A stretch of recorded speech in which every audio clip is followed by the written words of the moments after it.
бул жерде көне орта ғасырда қазақтар немен айналысқан?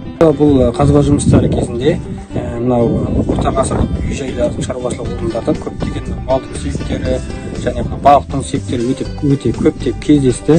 Яғни мынау біздің ата-бабаларымыз ауыл шаруашылығы мен балық шаруашылығымен айналысқан ең көптеп табылған жәдігерлердің бірі бұл оң қолында ау батырмалары деп аталады.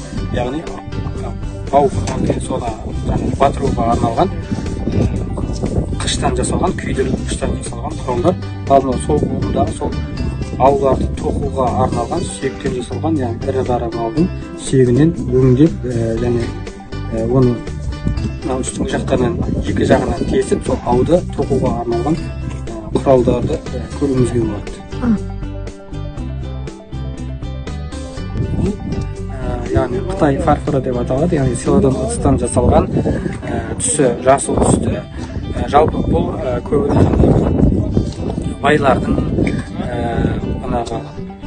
тұрмыстық мақсаттарында қолданған ыдыс деп алуымызға болады. Өйткені сирек кездеседі.